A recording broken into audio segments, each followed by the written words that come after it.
እንገራው እንዴ እስልቶ ካልተናገርኩ ደግሞ ይሄን ሁሉ ነገር ካደረጉት ከነሱ በምን ይሻላል ቆይ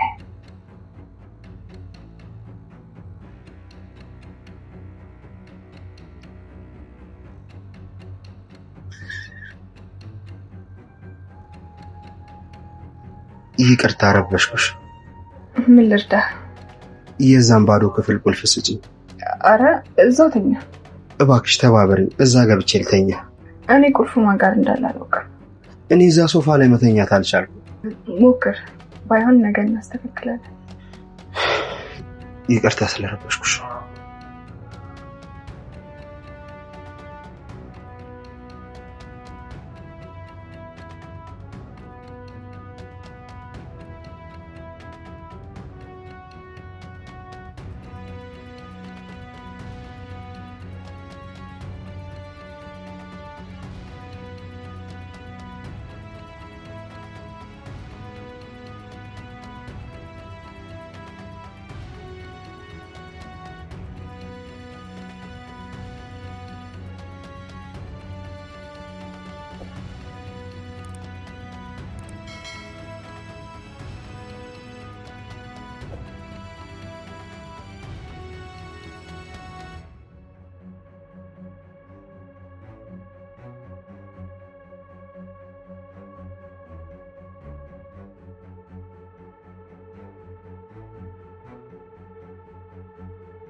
ትሁት ጭንቀቷን ተጋርቶ ሐሳቧን የሚያቀልላት ሰው አግኝታለች። አንድ ባዶ ክፍል ውስጥ ለብቻዋ ተቆልፎባት ልታብድ የደረሰችውን የቀድሞ የገዛኸኝ ባለቤት ካለችበት የአእምሮ ቀውስና እብደት ልትታደጋት ለራሷ ቃል ገብታ መንከባከብ ከጀመረች ሰነባብታለች። በዚህ መሃልም ትሁት ስራዋን የሚያቀልላት አንድ እድል አግኝታለች። ልጇ በህይወት እያለ በገዛኸኝና በቤቲ ማብቂያ የሌለው ስቃይና መጥፎ ንግግር ልጇ እንደሞተ ያመነችው ምስኪኗ ዓለም እንዳመነችው ሳይሆን ቀርቶ ልጇ በህይወት እንዳለ ካወቀች ብቻ ካለችበት የውሸት እብደት ዓለም ሊያነቃት ይችላል። ነገር ግን ትሁት ስለዚህ ጉዳይ ለናቲ ለመናገር እጅጉን ፈርታለች።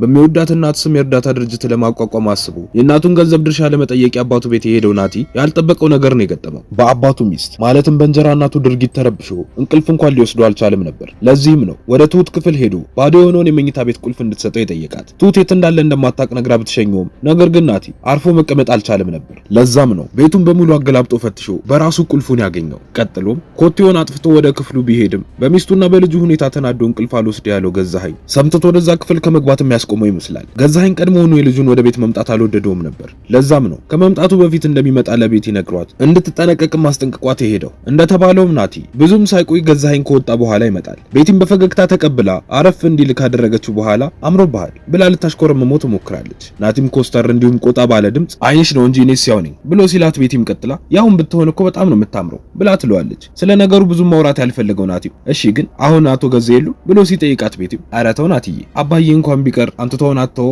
ብላ ስትለው እሱ ይቅርታ ባለቤትሽን አስረጀውብሽ አይደለ ብሎ ሊያሾፍባት ይሞክራል። ቤቲም ቀጥላ ገና ከሆኑ ነቆራህን ጀመርከኝ አይደለ ለማንኛውም አሁን እሱ የለም ነገር ግን እኔ ሚስቱ አለው የምትፈልገውን ነገር ሁሉ እኔ ልትጠይቀኝ ትችላለህ ያው እንደምታውቀው ከኔ የተደበቀ ምንም ጉዳይ የለም ብላ ስትለው ናቲም አለመደባበቃችሁ ጥሩ ነው ያው እርጅና እየተጫጫ ነው ስለሆነ በደንብ ተንከባከቢው ብሎ እያላት ባለበት ትሁት ሄዳ ከነበረበት ቦታ ተመልሳ ትመጣለች። ቤቲም ተጠራትና ከናቲ ጋር ታስተዋውቃትና ቡና እንደታፈላላቸውም ታዛታለች። ትሁትም እሺ ብላ ወደ ውስጥ ብትገባም ናቲን ስለተመለከተችው በጣም ደንግጣና ተደናብራ ነበር። ቡናቸውንም አፍልታላቸው ጠጥተው ከጨረሱ በኋላ ትሁት ስትወጣላት ጠብቆም ናቲም ቤታችሁ መልካም ፊት ያላት ሴት ገባች ጥሩ ሰው እንደሆነች ፊቷ ይናገራል ብሎ ሲላት ቤቲም አዎ በጣም ጥሩ ሰው ናት እሱን ተወውና ስራ እንዴት ነው አንተ በጣም ጎበዝ ነህ አባተ ትከሻ ላይ እንኳን ሳትንጠለጠል ብዙ ነገሮችን ታደርጋለህ ብላ ስትለው ናቲም የሱ ትከሻ እኮ ጎብጧል አንዱንም በቻለው እንኳንም የኔ ተጨምሮበት ብሎ ሲላት ቤቲም አረ አሽሙር መሆኑ ነው ትለዋለች። ናቲም በግልጽ ነው እኮ ያወራሁት፣ አቶ ገዙ ቢወልድ የሚያደርሳትን ልጅ አግብቷታል።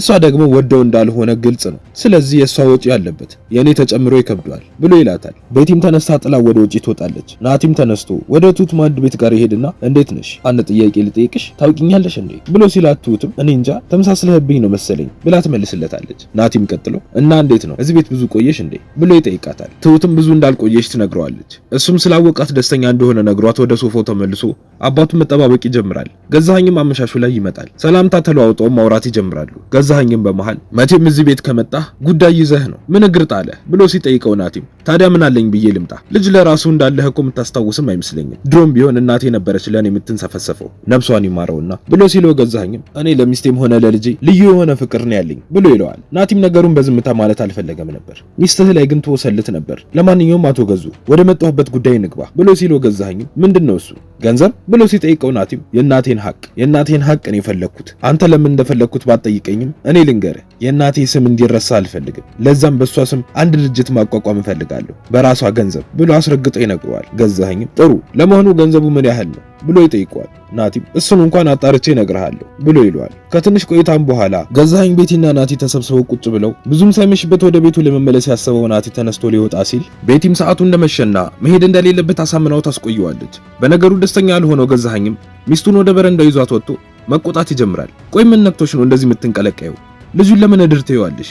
ድንገት ቆይ ድምጿን ቢሰማስ ብሎ ሲቆጣት ቤቲም እሱን አታስብ አሁን ጥሩ እንቅልፍ እየተኛች ነው ብላ ስትለው በመልሶ ያልተደሰተው ገዛኸኝም እሱን እዚህ ማሳደር ቦምብ ላይ እንደመቆም ነው አጉል ጥበበኛ ለመሆን አትሞክሪ ብሎ ሲላት ተናዳ ጥላው ትሄዳለች። ምሽት ላይም ትሁት ለብሶት የሚያድረውን ብርድ ልብስ ይዛለት ትመጣና በሁኔታውም ግራ ስለተጋባች ምን ሆነክ ነው የተረበሽክ ትመስላለህ ብላ ትጠይቀዋለች። እሱም እየተመለከተ የነበረውን ፎቶ ሰጥቷት አየሽ አይደል እንዴት ቆንጆ እንደነበረች ግን ለምን እንደሆነ አላቅም እዚህ ቤት ሰውን ትዝቷን በፍጹም መቋቋም አልችልም ብሎ ሲላት ትሁትም ምን እንደምልህ አላቅም ብላ አንገቷን ትደፋለች። እሱም ቀጥሎ ነፍሷ በሰላም ትረፍልህ ህልሟንም እንድትኖር ፈጣሪ ይርዳህ በይ ብሎ ሲላት ትሁትም ግን ህይወት ያልጠበቅከውን ደስታ ብታመጣለህስ ብላ ተጠይቀዋለች። እሱም ምን አይነት ከዚህ በኋላ ምን አይነት ደስታ ሊኖርኝ ይችላል? እዚህ ቤት ውስጥ እናቴን አስታመሜ ነገር ግን ለስራ 10 ቀን ብዬ በወጣ ነው እኮ እናቴ ሞታ የጠበቀችኝ። እዛ ሰይድ ከምረበሸው በላይ እዚህ ነው የምረበሸው ብሎ ሲላት ትሁትም አይዞ ጠንከር በል እዚች ዓለም ላይ የመኖሪያ ህጉ መጠንከር ነው። ፈጣሪ ሁሉንም የሚያደርገው ለበጎ ነው። ጠንከር በል ብላው ትወጣለች። በነጋታው ጠዋትም ቤቲ ናቲን ከእንቅልፉ ተቀሰቀሰውና ቁርስ እንዲበላ ትነግሯለች። እሱም ልብሱን ቀያይሮ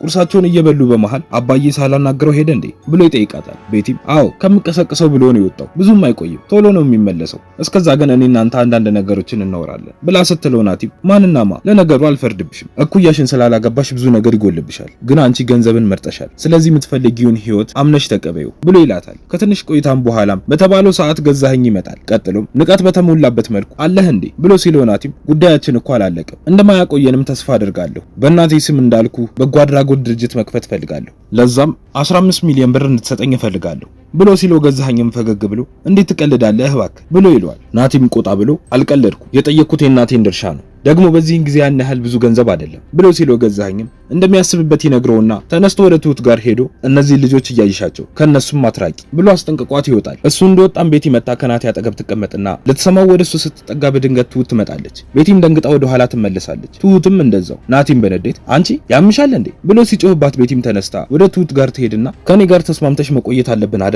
ስለዚህ በቃ ምንም ነገር እንዳላየሽ ሁኚ ትላትና ጥላት ትሄዳለች። አመሻሹ ላይም እንደለመደው ናቲ ሶፋው ላይ ተኝቶ ባለበት ቤቲ ትመጣና ወደሱ በጣም ተጠግታ ትቀሰቅሰዋለች። ናቲም በድንጋጤ ይነሳና እዚህ ምን ትሰሪያለሽ ብሎ ሲያፈጥባት ቤቲም ውስጤ እሱ ጋር ሂጂ አለኝ እዚህ ካንተ ጋር ልተኛ ብላ ስትለው ናቲም አንቺ ያምሻል እንዴ ደግሞ ውስጥሽን አድበዩ በስንት መከራ የመጣውን እንቅልፌን አታጥፊብኝ አሁን ባልሽን ሳልጠራው ከዚህ ሂጂ ብሎ አስፈራርቶ ያባራታል። እሷም ወደ መኝታ ቤቷ ስትገባ ገዛኸኝ እንዳልተኛ ትመለከትና በድንጋጤ እየተርበተበተች በፈጣሪ አስደነገጥከኝ እኮ ብላ ስትለው እሱም የት ነበርሽ ብሎ በቁጣ ይጠይቃታል። እሷም በፍርሃት ውሃ እኮ ልጠጣ ሄጄ ነው ምን ነው ላንተም ላምጣልህ እንዴ ብላ ስትለው እንደማይፈልግ ነግሯት ይተኛል። በዚህም ሰዓት ነው ናቲ ትሁትን ቁልፍ ያለበትን ጠይቋት የት እንዳለ እንደማታውቅ ስትነግረው ፈልጎ አግኝቷትና ወዳለችበት ክፍል ሄደው በቀጣይ ምን የሚፈጠር ይመስላችኋል? ቁጭ ብላ እየተብሰለሰለች ያለችው ትሁት ሰምታው ታስቆመው ይሁን? ሐሳብ አስተያየታችሁን ኮሜንት ላይ አጋሩ። የምንለቃቸው ቪዲዮዎች ለብዙ ሰዎች እንዲደርስ ላይክ እንዲሁም ሼር ማድረግ አትርሱ። ቪዲዮዎች ሲለቀቁም በፍጥነት እንዲደርሳችሁ የደወል ምልክቱን መጫን አትርሱ። በቀጣይ በሌላ ክፍል እስክንገናኝ እስከዛው በሰላም ቆዩ።